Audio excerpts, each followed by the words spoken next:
da Liga! A gente, aqui do Teatro Fabricante, quer apresentar. Quem quer nos ver primeiro, bate palma!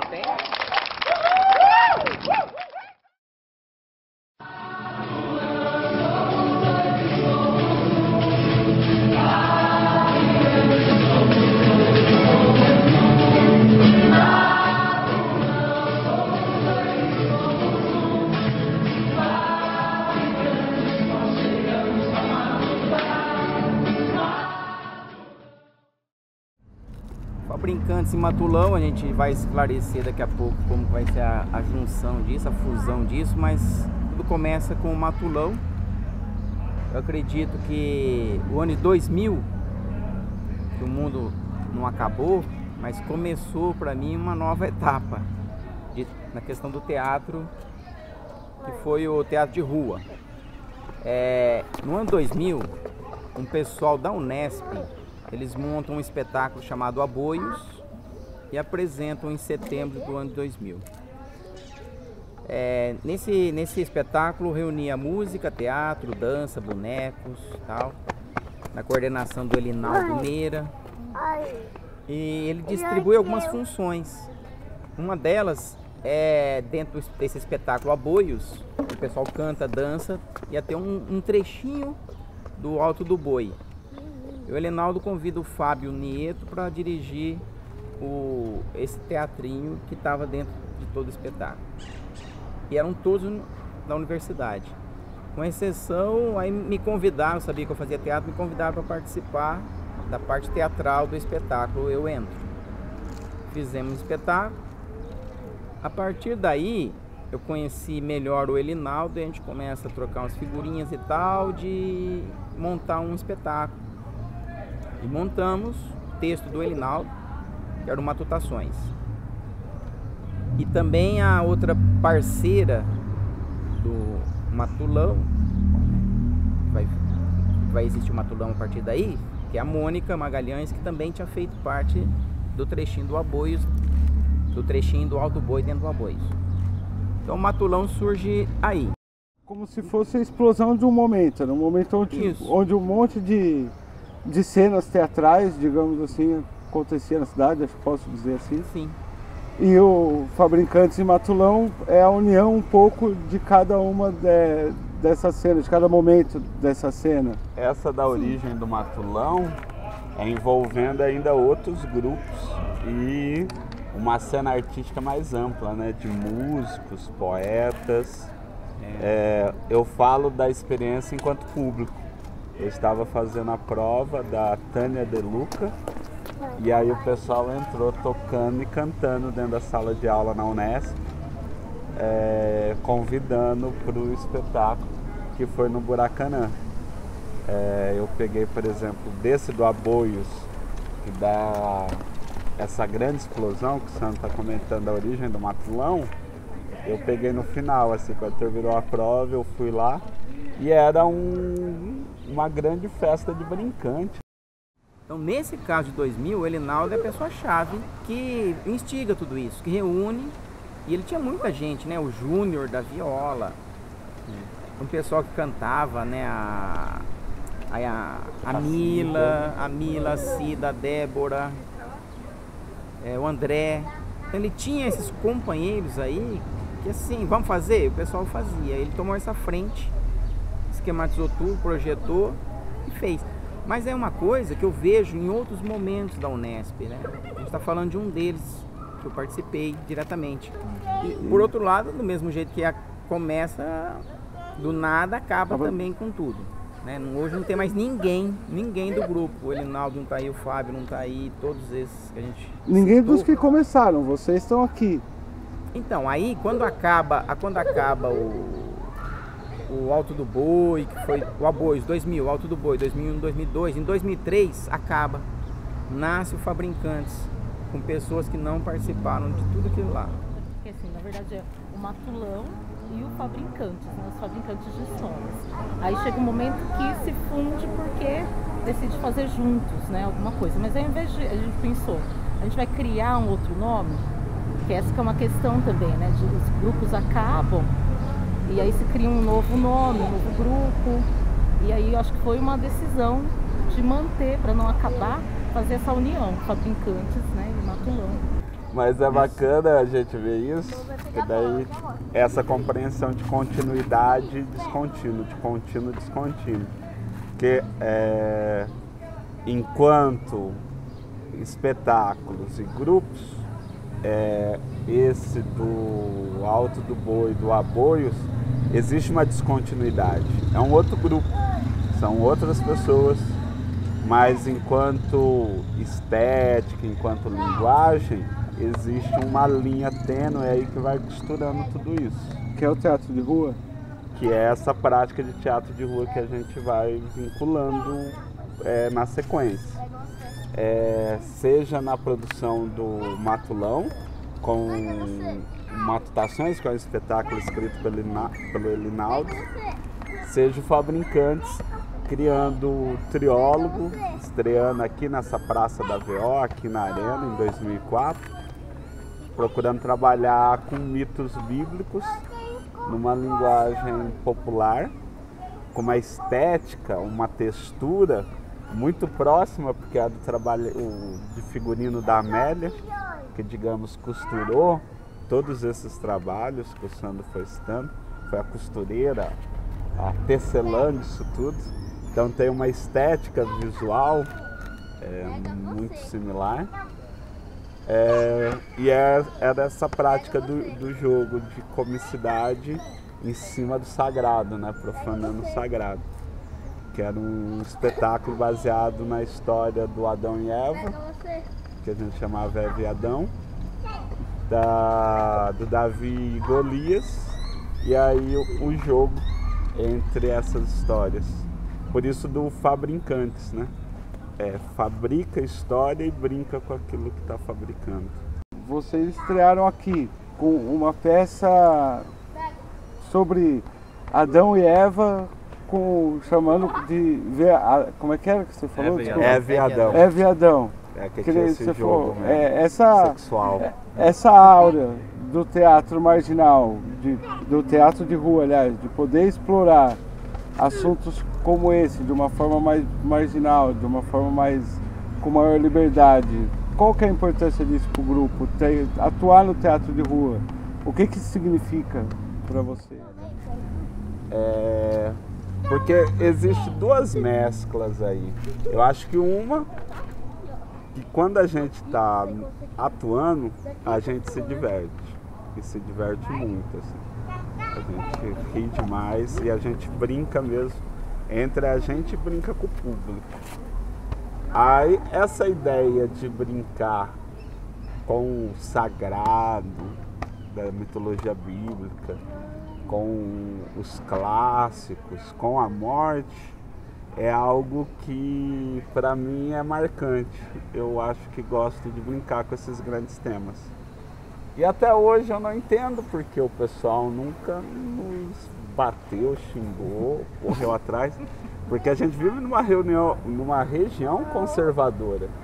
E a gente sempre aborda de maneira tão obscena. Acho que é tão obsceno, tão absurdo.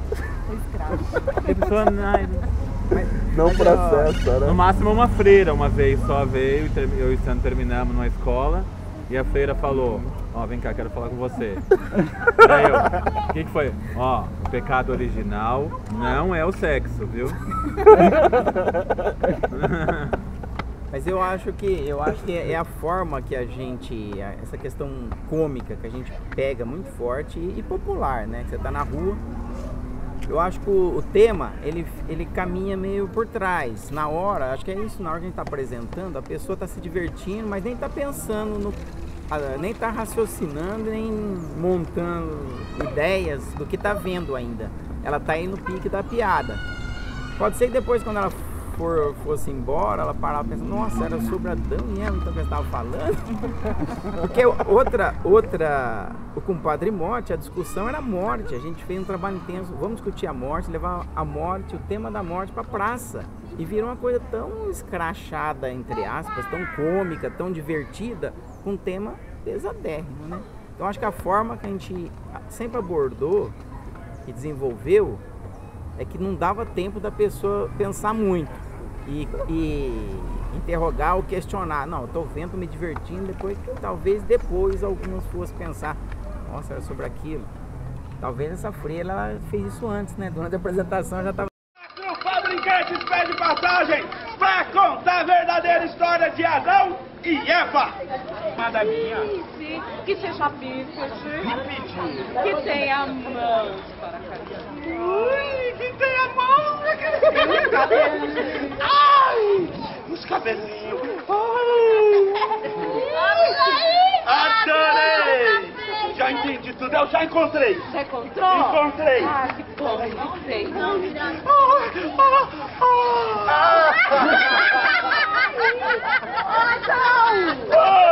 Macaco não! O macaco não? Por quê? Ele é mau. Ai, me solta! Ah! Ele é mocho! Mas nem parece! Com o Padre Morte, o Eveadão, a religião, então, poderia dizer, é um tema importante para vocês tratarem no grupo. É um dos acabou acontecendo, né? Eu acho que Acho legal até citar uma coisa, que a gente falou dos grupos, né? A gente falou a origem, veio o grupo ali, tinha o grupo Feijoada Onírica, mas é importante dizer que eu e o Ender viemos de Cândido Mota, a gente já fazia um trabalho de teatro lá em 95, né? Quem começou a dar oficina pra gente foi um frei, que já gostava de teatro, já tinha atuado com teatro, né? E a gente começou a fazer teatro dentro do salão paroquial, das salas de igreja e abordando temas inclusive religiosos, que a primeira peça que a gente montou era Louca Casa Santa, que falava de uma instituição de caridades, onde ia chegar um novo diretor, e eram as figuras mais inusitadas e estranhas que apareciam ali, né?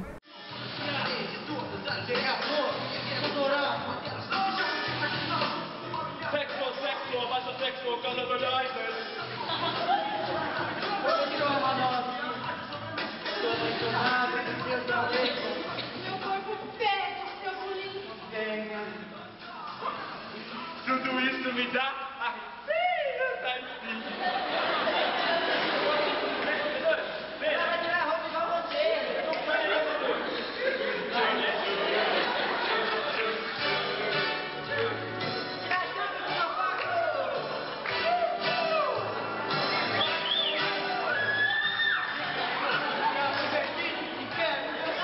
Vocês serem de uma cidade pequena, no interior de São Paulo, com uma formação mais até dentro da igreja, como você falou, como é que fala?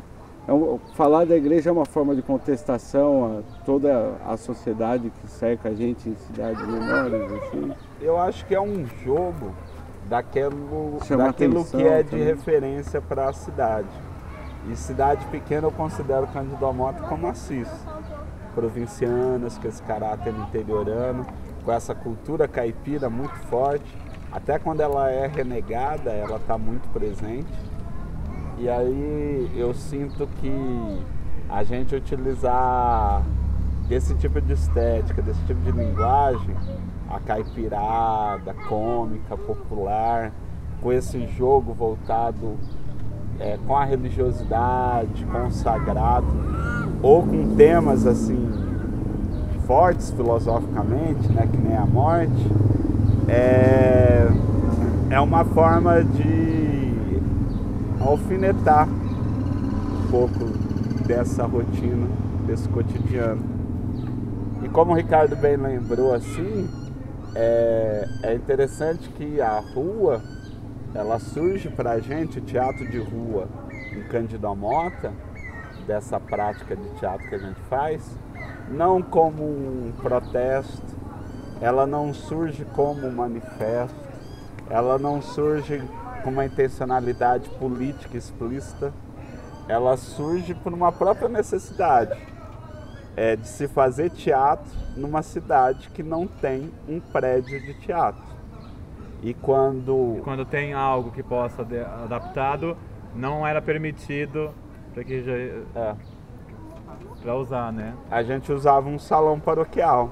Aí quando esse salão paroquial foi colocado um novo cadeado para a gente não usar mais, só sobrou a rua. Nesse sentido ainda do teatro de rua, dessa forma, como dessa experiência que vocês estão falando, como que vocês veem isso, a relação do teatro amador para um profissionalismo? Como que evolui para isso? Então, o Ender, que é do Fabricantes, e o Ricardo, que é do Matulão, tiveram essa experiência anterior em Cândido Mota, fazendo no Núcleo Experimental de Teatro Cândido Mota e indo no... para a rua por falta de espaço. Eu só queria acrescentar aí que no meu caso,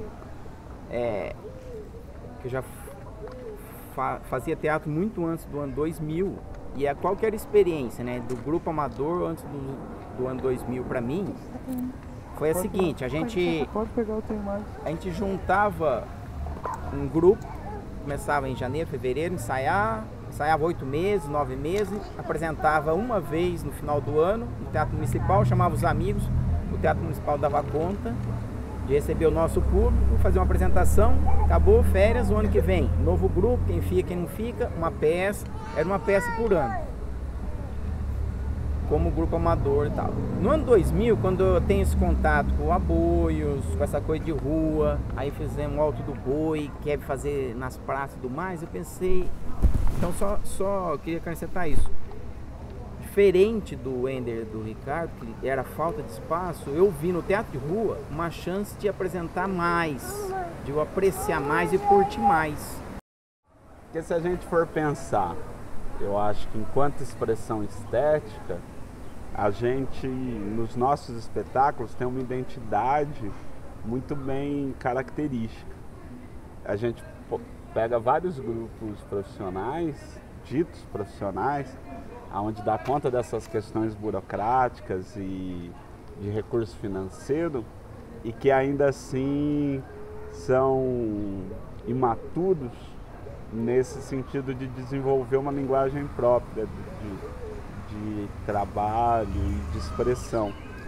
Eu acho que a gente, mesmo diante de toda essa nossa dificuldade de tempo de ensaio, de constância de produção, de tudo aquilo que envolve fazer arte no interior, a gente possui uma identidade muito bem estabelecida, assim, um jeito de fazer teatro que nos encanta e que encanta o público que a gente trabalha, assim.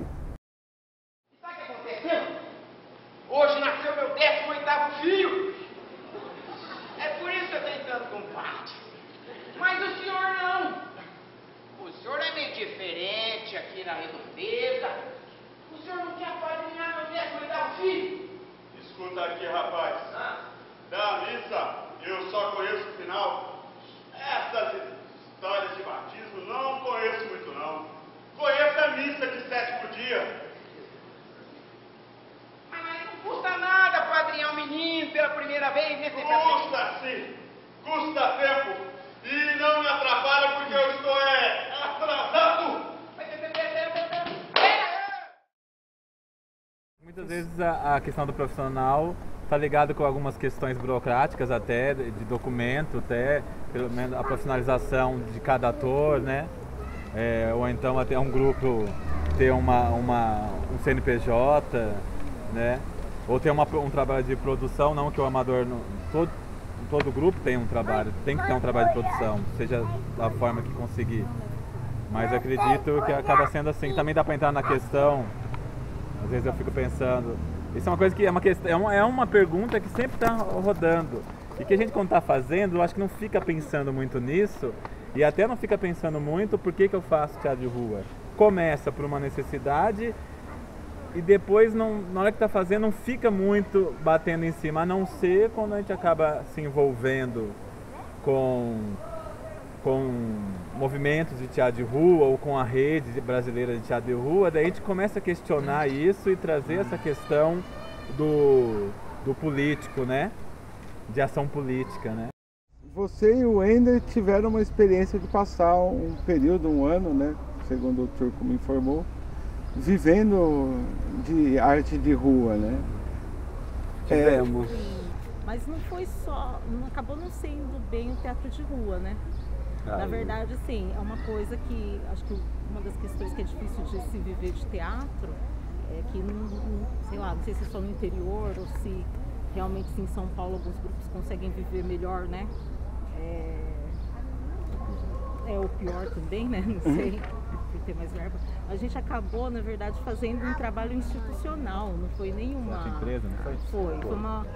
Foi uma outra... Foi legal de fazer, mas não era o teatro de rua, né? Mas foi interessante também, que foi com a FEMA. A gente fez um trabalho lá com a FEMA e foi um período que a gente conseguiu se manter, né, Wender? É que a gente tinha esse espetáculo, a gente rodava esse espetáculo com chapéu. Esse chapéu sempre dava com uma pizza e alguma bebida que não era alcoólica. Aí nesse ano a gente foi convidado para criar coisas para a FEMA. Sim. Durante as visitas dos estudantes. Que aí não foi a nossa peça, né, que a gente rodava. A gente criou. A gente fez uma outra. Nessa mesma linguagem cômica, extremamente escrachada, marcante, que até hoje a gente encontra pessoas adultos que assistiram como estudantes e lembram da gente da FEMA. A Coppermoto, na semana de segurança de acidentes, muito bem pago também. A gente rodou 4 unidades da Coppermota, o Sandro dirigiu, teve a participação da Rosângela, que era da casa do ator. Mas a única questão é que assim, nunca é algo pago pelo seu próprio trabalho, né? Tipo, você faz a peça, né, como Fabricantes de Matulão, e essa peça aqui, que nem com Padre Morte. A gente vai pagar e vocês vão rodando. Não, é sempre uma relação, a gente tem uma necessidade. Tem algum trabalho, tá tendo uma assim, como que é o nome? Semana de Segurança do Trabalho. Isso, então chama a gente para apresentar, né, e paga. A gente Aí tem Aí é sempre fazendo entretenimento, acaba sendo, né, um certo entretenimento em algum outro evento. Então, assim, é uma relação até interessante. E até hoje as pessoas ligam em casa, vocês não têm uma peça para apresentar? Vai ter um evento tal. Então, assim, é uma relação, nessa coisa da política de cultura, né? É uma relação com um evento. E uma pergunta que eu tinha preparado aqui que eu não posso deixar de fazer é como é que o grupo lida com o tempo sem atividade? Tem o jornal, queria voltar nele até para falar um pouco mais dele, que também imagino que seja um elo de ligação entre vocês nesse tempo sem atividade. Mas como vocês lidam com isso? Além de vou cuidar da minha vida profissional. Olha, é difícil. Eu, na verdade, é uma pergunta que me dá umas coceiras. O Sandro não quer. Porque assim, eu sou contra essa inatividade, né? Eu piro, né? Não. Tanto que, só dando um exemplo aqui, abrindo um parênteses, eu fiz 5 monólogos na minha vida por necessidade. Não porque eu tinha a vontade de fazer um monólogo. Ninguém queria fazer, então sobra um monólogo. Eu fiz 5. Bom, eu acho que assim, eu não consigo parar e tal. Mas eu acho que o que nos une ainda, assim, eu não paro. Mas quando eles estão em inatividade, é uma inatividade que está sempre junto, né? Que a gente sempre está se encontrando, ou nas festinhas e tal, o assunto vem, como é que está o grupo. Bom, o jornal existe, ele é uma coisa que não teve interrupção. É ativa. Então o que a gente faz agora? Eu acho que a convivência nossa de não estarmos tão longe do outro, Assis e Cândido Mota, é que permanece. Eu acho que o contato mesmo, físico, a gente se encontrando e discutindo, e o jornal, né, que está vivo ainda, exige um certo contato, que mantém a gente esperançoso de ter um projeto daqui a pouco. O hobby, ele está relacionado a uma relação de lazer. E eu acho que a permanência do teatro, independente de ser ele na arena, aqui na onde a gente está, de ser ele escrito, de ser ele assistido, gravando entrevistas num festival, seja ele num jornal, seja assistindo os outros ou conversando sobre ele, é algo constante, assim. Eu acho que assim, na minha vida, desde quando começo a fazer com o Ricardo e os outros amigos lá na igreja em Cangamota. Aí, independente da intensidade do fluxo, é algo constante, assim. Existem brincadeiras dos meus filhos que eu vejo, isso é uma cena teatral. Quando eu fizer a do Dom Quixote, Sancho Panza pro Sandro e pra mim, eu vou colocar essa. Quando eu vejo os cachorros do meu pai e da minha mãe fazendo umas coisas, gente, isso é uma dupla de palhaço. E se a gente colocar nome e colocar linguagem, vai ser muito bom. Eu acho que acontece de a gente estar como a gente foi ficando envolvido com isso, com a arte, do teatro, e também muitas vezes trabalhando com produção. Isso faz parte do âmago, a gente produz, a gente é artista e precisa produzir, né? Uma necessidade. Precisa dizer coisas e precisa estar fazendo acontecer essas produções teatrais, porque é o lugar que eu moro e também eu acho que passa diversas coisas, são muitas coisas que passam, né? Eu não quero ficar parado porque eu gosto de fazer isso, é isso que são coisas que me potencializam e eu quero mostrar isso. Porque tá na gente, né? Eu acho isso, de querer fazer. Eu acho que tem a ver também por estar acostumado com. Mais o Ender trabalha com produção. Também é de fazer as coisas acontecerem. Eu acho que não consegue ficar quieto. Eu acho que nunca fica inerte. Se não estiver fazendo, tá produzindo. O Ender produzindo o encontro de palhaços, né?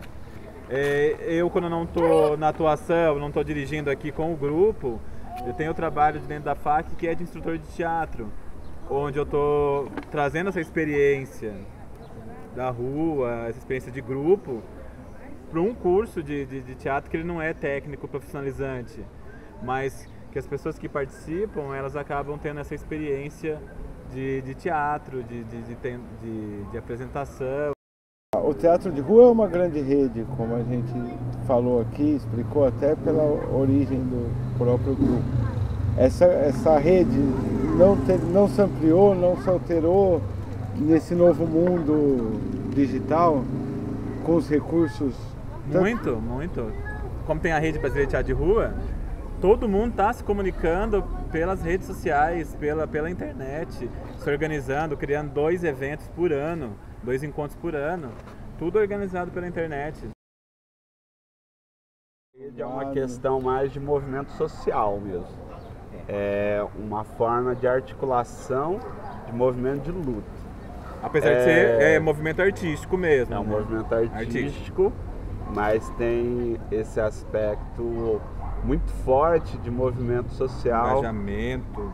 Enquanto engajamento de luta social, enquanto ocupação de espaço público. Mas cada um com o seu estilo, cada um com suas diferenças, desde o mamulengo, né, a um teatro físico, técnico, tudo, né?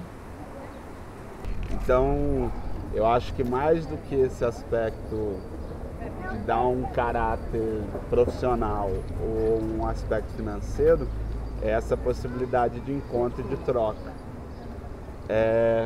E à medida que a gente vai nesses encontros, a gente também vai verificando como o teatro de rua é uma metamorfose ambulante, né? Nessa última, por exemplo, estava muito presente, muito forte os artistas de semáforo. E aí com uma demanda muito forte em relação à segurança pessoal que envolve esse artista de rua, de semáforo, né? E aparecia muito isso lá. Um dos temas fortes desse encontro, e os encontros servem também para debater coisas imediatas, né? Como um desses é a violência, até a violência policial mesmo, né? o que mais se falou. Até poderia ter falado até mais coisas, né? Porque... Ainda há isso de uma marginalização do É porque a questão do rua. espaço, quando a gente cita, fala, o espaço, a rua é o que sobrou por ser um espaço público. Não necessariamente agora, né? Porque vai uma leva de privatização do espaço público e a gente às vezes está num lugar achando que é público e não é público. Ou é uma empresa que toma conta dali, ou é da igreja, de repente a praça que a gente achava que era pública, não é do terreno da igreja. E o pároco, E o pároco pode ter o poder de dizer, não vai apresentar aqui porque é da igreja, tem que pedir permissão. Então algumas coisas medievais ainda acontecem. Em Assis a gente já teve que sair da praça e apresentar na calçada por causa disso. Porque o pároco não queria esse tipo de frescura na praça dele, né? Não da praça do público ou do povo, né? Bom, gente, foi muito legal. A gente tinha aí mais ou menos esse tempo de 1 hora, chegamos nele. Mas antes de encerrar, falo para vocês algo que vocês gostariam de falar, algo que eu não perguntei, algo... Se enforcar na corda da liberdade, não. Eu queria dizer que o teatro de rua foi uma casualidade na minha vida. Assim, ele aconteceu, eu fazia teatro já de grupo, para ser apresentado em sala. Como eu disse, era um por ano, a gente ficava feliz de fazer esse tipo. De repente você descobre uma forma que te dá mais possibilidade de apresentar. Eu não faço nenhuma crítica a quem está na sala ou quem faz televisão. Acho que a gente faz o que está ao nosso alcance mesmo, né? Cada um escolhe o que quer fazer. E fazer teatro de rua não é melhor ou pior do que qualquer outro. Mas eu me encontrei tão confortavelmente fazendo teatro de rua que eu acho que eu não sei se eu vou largar disso alguma vez, algum momento. É tão bom assim ser artista de rua. É outra linguagem. É diferente você estar numa sala fechadinha, escura, o público está lá no escurinho, talvez esteja dormindo e você lá nos refletores fazendo. É muito diferente disso. Você está na praça e passa um, passa outro, você tem que dialogar de alguma forma, a coisa tem que acontecer. Esse tipo de coisa, de atuação, eu gostei bastante, né? Então lá em 2000 eu achei, putz, isso é muito legal. E fiz. Então foi uma opção minha. Pensando agora nas falas últimas de vocês aqui, né, e da sua pergunta marginal, a gente não faz, eu não acho que o nosso teatro é marginal pelo seguinte, porque nós somos reconhecidos na cidade, a gente tem família, tem os colegas e tal, reconhecido assim, nossa, é um grupo de teatro. E pegando aqui o gancho que vocês estavam falando, dos artistas de rua, o cara que faz semáforo, eu pergunto pra você, ele é artista ou não? Você vê um cara assim, hoje eu vi um ali mesmo no semáforo, ele tava assim, com a roupinha dele normal, não tinha nem um nariz, fazendo o malabares dele, pedindo dinheiro. Tem outro que vai de palhaço, faz lá o malabar. Então o que é uma coisa que não é outra? Eu acho, e o que a gente percebeu pelos próprios artistas de rua, de semáforo, por exemplo, eles são marginais, porque eles não são reconhecidos como artista. Então bem rapidamente me passou essa ideia e eu só estou dizendo assim que eu não acho que a gente faz um teatro marginal, porque a gente é reconhecido, faz um teatro popular de linguagem que todo mundo que tem a questão da linguagem também. A linguagem não é marginal, ela é popular, ela é inteligível, qualquer um que está na praça entende, a criança assiste. Então eu me identifiquei muito com isso. Então para mim, e aí já só para terminar, pegando um gancho numa pergunta que você fez, que eu fiquei pensando em responder, que foi assim, que para mim o teatro é um hobby, o teatro é uma forma de vida, é o que eu quero pensar, o que eu quero me expressar, eu coloco no teatro hoje. Essa peça que a gente está estreando agora, acabamos de estrear, Rádio BR Imparcial, eu fiz o roteiro e o grupo ajudou a fechar o texto. Mas veio de uma inquietação na época do impeachment. Eu falei, gente, a mídia é muito cruel, eu quero falar alguma coisa, eu quero me expressar.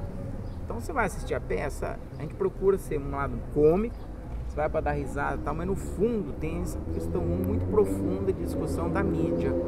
Ela é manipuladora? Não é? O que acontece nos bastidores da mídia? Essa é a que a peça pega hoje.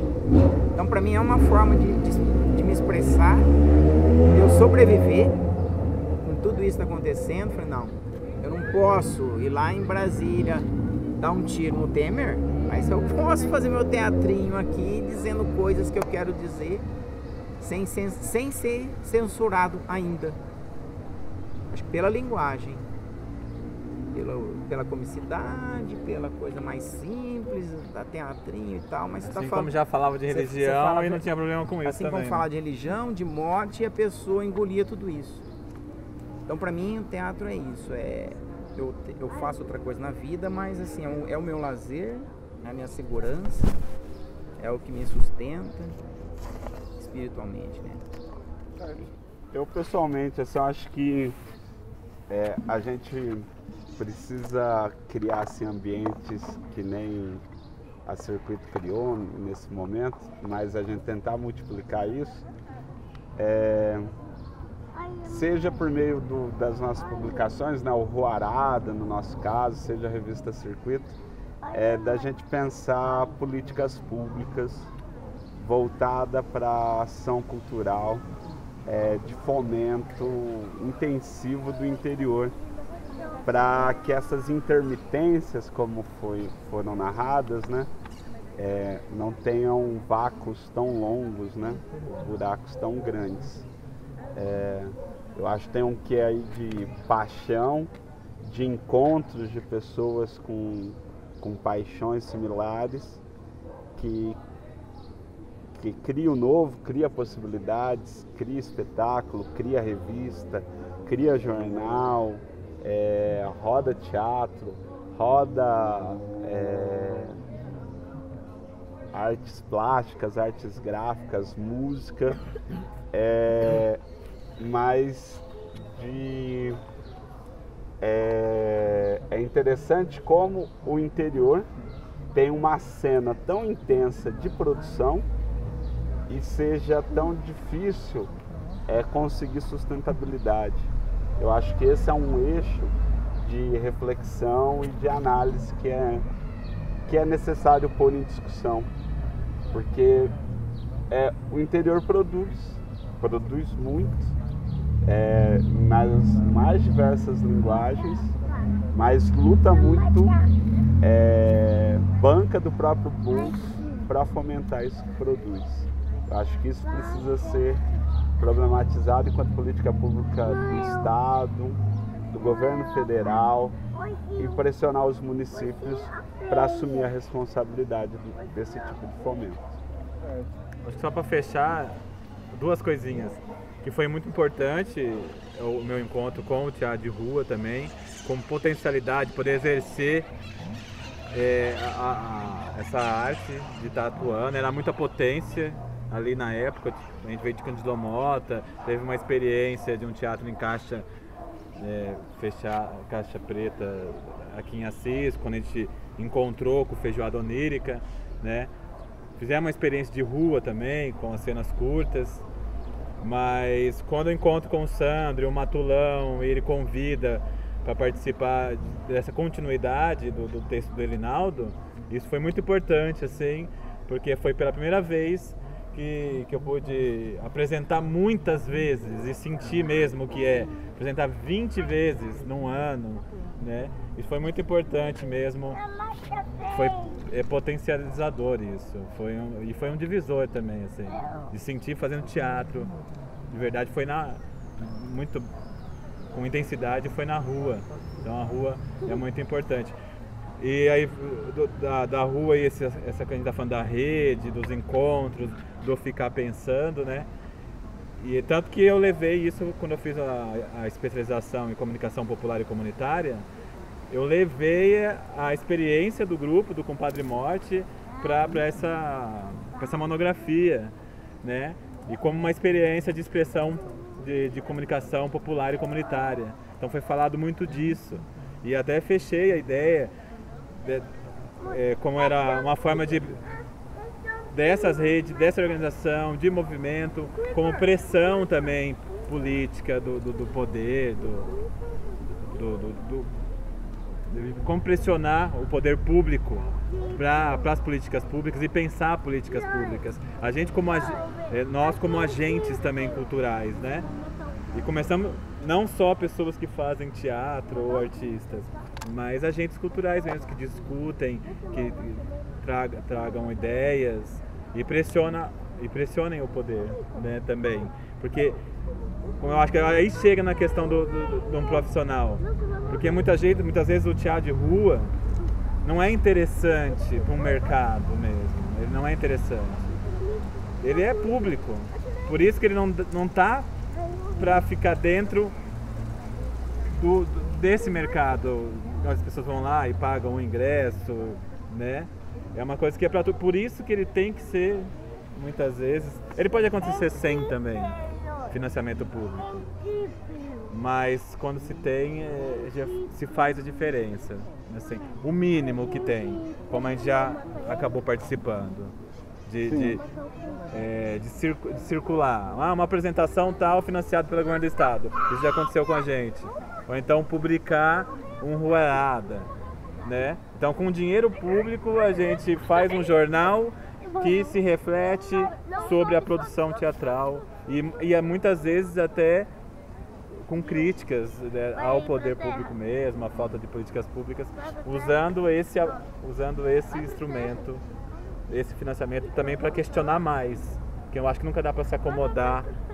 Ganhamos isso, então aqui já tá bom. Não, sempre tem algo mais. A gente acha que não, mas sempre tem algo mais a se abrir, né? O desejo, assim, pensando um pouco sobre essa questão do teatro de rua, que apareçam mais, né? Porque afinal é uma linguagem que democratiza o teatro. O teatro fechado é interessante, é bacana, mas o teatro na rua ele pode ser levado para cidades que não tem esse prédio, que não tem esse espaço, né? Uma linguagem que eu acho que ajuda a expandir uma arte.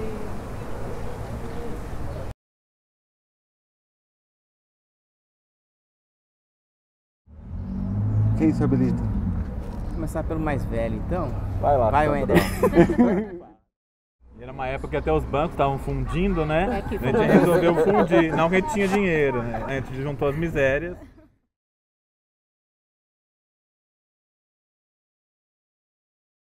O Sandro é profissional em teatro.